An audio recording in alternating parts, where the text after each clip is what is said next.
So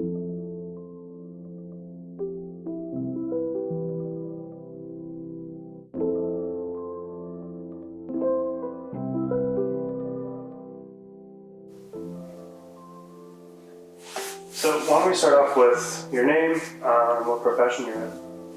So my name is Damien Dim, and I'm a high school counselor, but I also on the side work for a company where I am able to work and do a little bit of private practice with members of the community.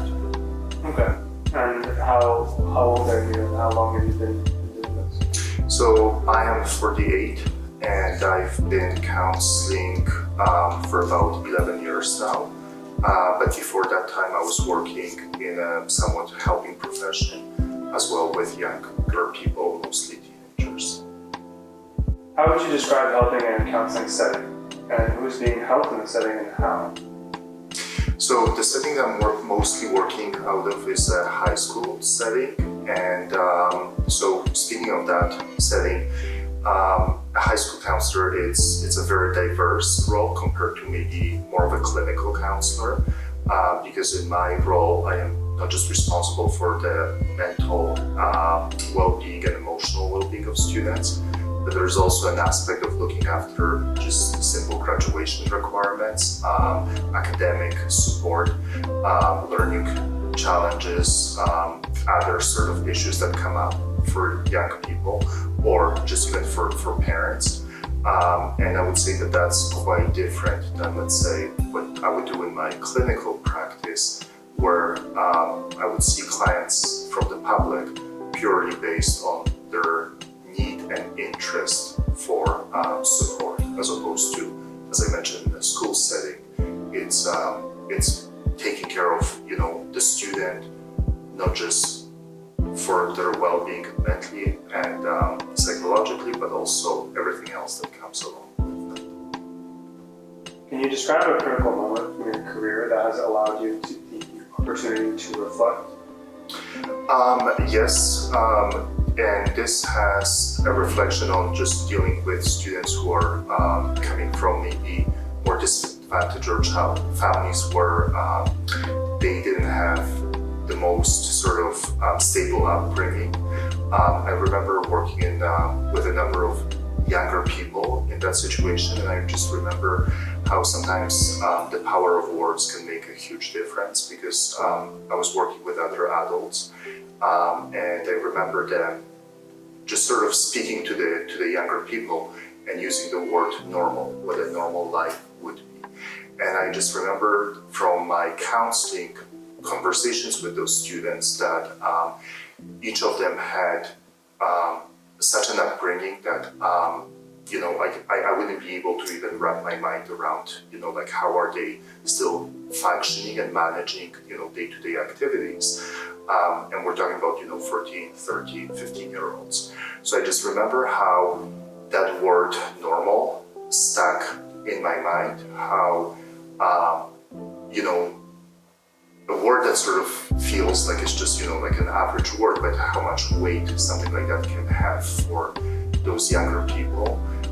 Because again, what normal was to the adult means nothing to, those younger people. And if anything else, I would be almost afraid that it actually is causing harm to suggest that their lives, what they're going through, the fact that they're managing is not somehow viewed as normal. So I do remember that sort of experience has really stuck with me for the rest of my career, knowing that I do have to watch the words that are being used, especially trying to, generalize something or somehow suggest, that what the young person is sharing, that I can judge it whether or not their experiences are, acceptable as normal or not. Yeah, I thought Damien had a very good, he presented a very solid foundation of reflection, and it wasn't so much that he focused on a formal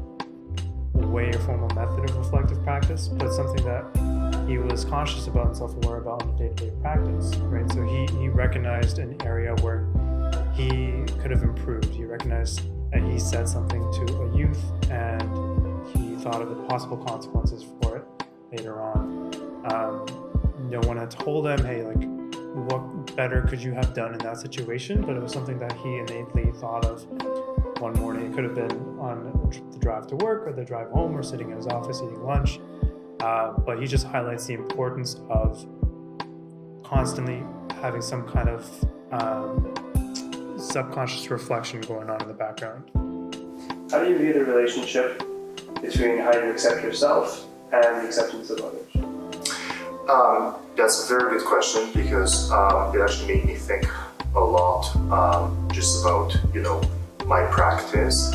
I find that I really have to first accept myself and not worry so much about the acceptance of others, whether it's other professionals or even clients, because I believe that if I can be myself, if I can be real, if I can accept myself, then in the counseling sessions, I can actually be vulnerable, or I can, be aware of my strengths, I can be aware of my weaknesses, and I think that's when I can be the most effective, when I know my own limitations. And I find that it is a very vulnerable place for people to come in and open themselves up. And so I find that it is just because of how special that moment can be sometimes when somebody is coming in a way, speaking with a stranger and sharing, their very vulnerable parts or their very vulnerable experiences with someone else. I find that there is humility that I need to show, and I do believe in that, but also that there is something of a very human aspect of being able to sit with someone and sit in that moment with a person when they're going through a difficult time, or when they're actually sharing something that maybe they've never shared with anyone else.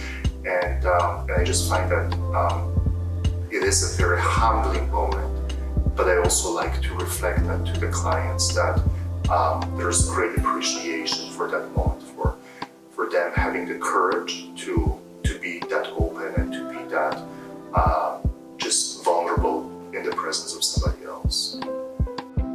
When referring to acceptance from others, Damien stated how he doesn't need validation from others around him, and he accepts himself for all his limitations and his vulnerability, and it definitely allows him to have a better understanding in his sessions and know his scope of practice, his limitations, and I feel like it helps him provide better care for his clients, and definitely shows his genuine side in sessions. Even care for himself, right? Yeah. Yeah, he really demonstrates like a strong self-awareness of himself, and that demonstrates how he can better support his clients. But just like that self-awareness of his limitations, of who he's able to help, and knowing when to say no, I can't help you, and when to refer that client to somebody else. It's an important part of the practice, so that's cool. Yeah, I think it was when he was talking about the fact that it was so warming and so appreciative that there can be someone sitting there who doesn't know him at all, talking about something that's so sensitive, opening up to them, and just being comfortable with serious issues and serious adversities. It shows the whole humanistic approach, and it highlights how he not only accepts other people for coming to counseling, but also accepts himself as someone who can be there for a complete stranger talking. In what ways do you use personal reflection to get rid of self-biases and change your perspective on others? So that's not an easy question. I think just like when I was talking about watching the words that are being used and just understanding that there can be huge power in some of the words that are being said, I try to do my best to weigh every single word, almost as I'm doing right now, weigh every single word that I say.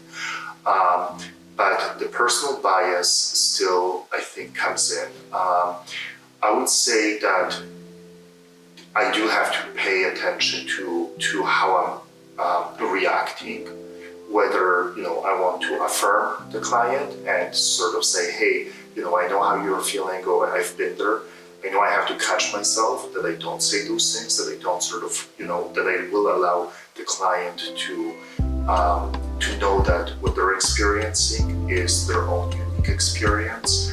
But on the opposite side, I also try to catch myself that if a client is sharing something that maybe doesn't sit well with me, or just doesn't sit well, just triggers me, that I also don't show it, but I will try to, as much as possible, hear that other person and try to understand where they're coming from. So I would say there's a bias on both sides, that yes, I may feel like I can fully be there empathizing with the client and sort of feeling like, when I'm on your side, but on the other side, there can be that aspect of feeling like, wow, there's a huge divide between you and I, like we're definitely not on the same page. And I think, as I shared a few seconds ago, just being able to catch myself, not show it in the moment, but then later on be able to reflect after the session is over is very important. I think one of the biggest takeaways from what he said there, and he kind of repeated it in multiple parts of his speech, but the way he emphasizes the way he reacts to things and to people and what they say. And I think that's a huge moment of self-awareness, but also a great way, which honestly I didn't even think about. If you were to ask me what are some ways someone can limit or be conscious about their bias. And it was really surprising to hear it wasn't anything like, I'll just tell myself, don't judge the person. It wasn't anything formal, but it was something so simple as I need to control my reactions, because more often than not, people will assess other people's reactions to what they said and then draw conclusions about, okay, this person's judging me. I just told you something about something super personal and it was hard for me to say it, but you reacted negatively. You put a smirk on your face, you frowned, you laughed. Those are all reactions of judgment and bias. And I think it's great that he's able to realize that. And how he just again goes over like the weight of every word that he says, right? Even in the interview, he's like, I have to really be cautious of everything I'm saying, and that biasy of like the countertransference that will come up in his own sessions of being able to see himself in that moment, but also not showing those personal feelings, and that ability to catch himself is just like, that's and just amazing. be neutral. Mm-hmm. Yeah, totally. To add to yours, it's like, it's interesting to see how he catches his own nonverbal cues. Like he knows his reaction, so he just controls it, and he just don't show it to the client. Totally. I'd be like, oh, really? Yeah. Dang. What are the practices you take to provide space for deep thinking in your practice? Time used to analyze situations? I would say that that's an area that, in a very busy place where I work at, such as a high school, it's an inner city high school, it's really difficult to find that time because between appointments with students and just literally students outside of my door, it's really difficult to find the time throughout the day. There's a lot of, as I was sharing earlier, a lot of responsibilities that are not even related to counseling that are happening throughout the day. So I would say that on day-to-day basis, it is a struggle. What I find helps is, coincidentally, is my drive to and from work. It takes almost an hour, so it's a time to either prepare myself mentally for the day or to go over some of the events of the days, and obviously there are some events that are just very common that I wouldn't necessarily thinking of them, but if there was something significant that I believe I need to reflect, that would be the time. I also find that, especially if I have a client who I do sense I'm not sure whether I went about them the right way, or whether I sense that there is something maybe more where I need some advice, I will find the time during the day on those days to speak with a colleague to get like a clinical supervision, just to go without necessarily sharing the name of the client, but just to share sort of what's the challenge that they've been dealing with, and then just to get their feedback. We also have once a week meetings as a team of all the counselors where we sit down, and there's always a room for us to just bring up, any of the clients that we might be struggling, as well as we have once a week meeting with the other support staff that are in the school, the youth care workers, the administration, our learning support teams and other people. And that's another place where we can bring up students and just talk about what they're struggling, how we're helping them, and just ask for any advice. If, let's say, some of the supports that we're being offered are still not sufficient enough, just to see if there's anything else that somebody else might be able to. So Damien's just speaking of how hectic the day can be and how hard it can be to find time in the day to reflect. Mm-hmm. So he's showing that reflection doesn't always have to be a sit-down process. It can be a process that we do on the go, and it can be just as effective. So he has a long commute, and he takes the time on his way to work and from work to reflect on his day, and that has showed that it helps him out a lot. It seems to be working for him because he hasn't experienced any burnout. Like he had mentioned too, like going for those weekly school meetings with other professionals and colleagues that he's working with, they're able to kind of dive in and go through some situations that he's able to kind of have more professional input about. That gives him a little bit more of like recommendations for what he should be doing moving forward, and maybe where he's lacked and what he can do to take the next steps in maybe that same client relationship or with another student, However, I do think though a lot of negatives with that, with his like a little bit of the ineffectiveness, is like it is fast paced, right? Like it is hectic in that situation of being in school. He doesn't get that time to sit and even eat his lunch sometimes because there's kids outside his door, and he feels that pressure to be there for them and always be on hand, right? And he was talking to us a little even about like the teams and how they have that online, and that he's pretty much expected to be responding to that as well, right? So those could be negatives, but those are his time to reflect on it. However, there isn't made specific time for his reflection. Yeah, I think the flip side to that is there are moments where he should be having for himself. He shouldn't be, driving to work, thinking about events and the kind of topics that were brought up in an earlier counselor session.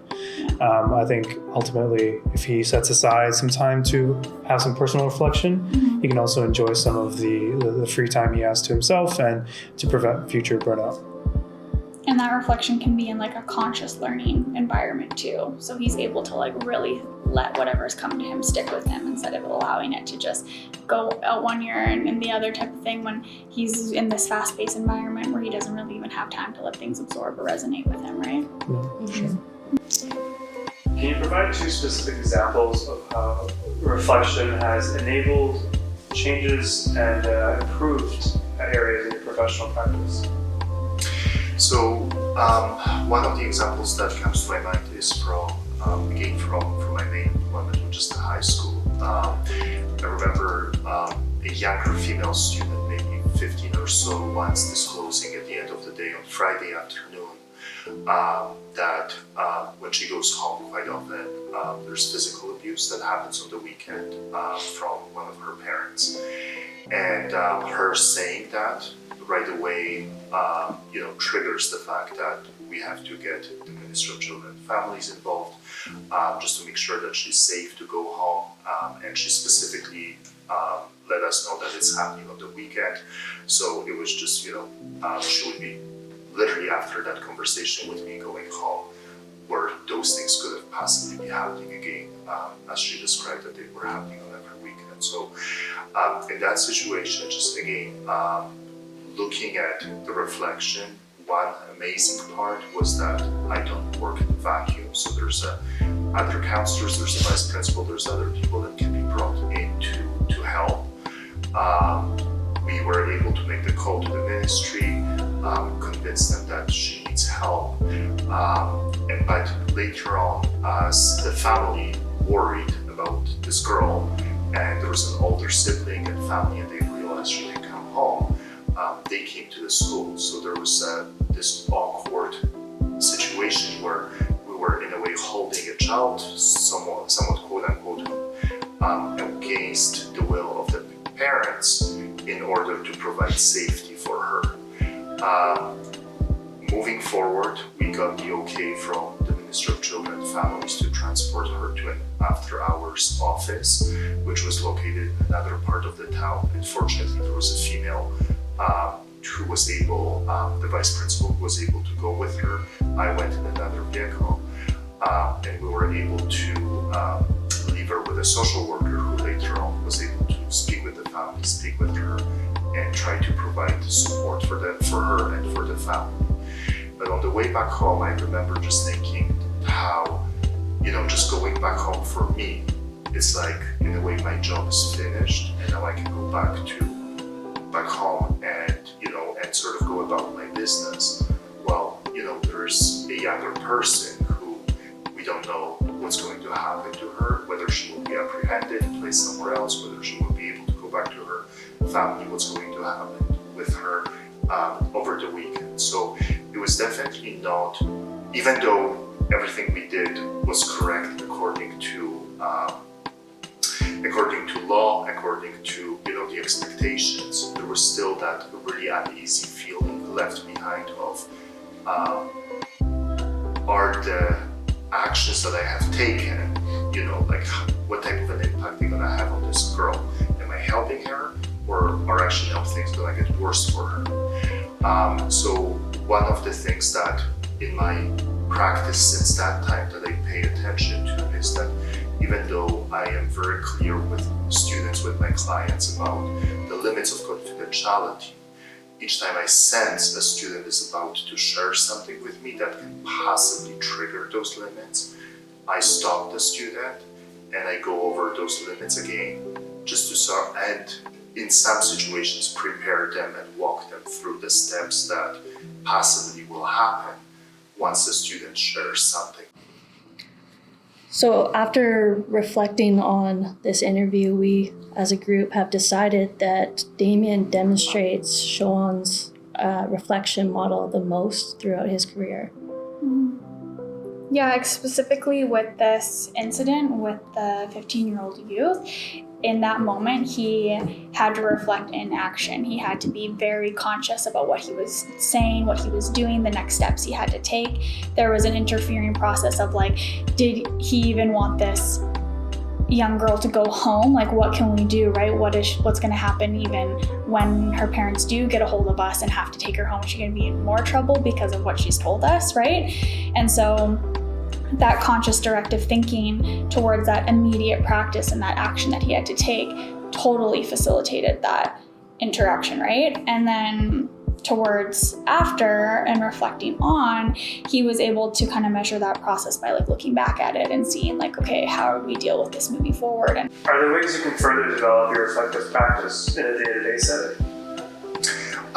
Yes, I definitely look forward to especially in one of my jobs where there's actually in both, there's opportunity for clinical supervision, there's opportunities for like professional training, and so I try to take advantage of all of those because I find that it also brings not only does it give me additional training or additional expertise, but quite often it's just being able to be with other professionals, like other counselors, coming from different settings, can be a wealth of knowledge, not just about like even the actual practice, meaning the counseling strategies or techniques and things like that, but also about what other people are dealing with in their practices or in their settings, and how they go about those things that are coming up for them. So just meeting with colleagues and sharing experiences, stories, and just expertise is something that I definitely look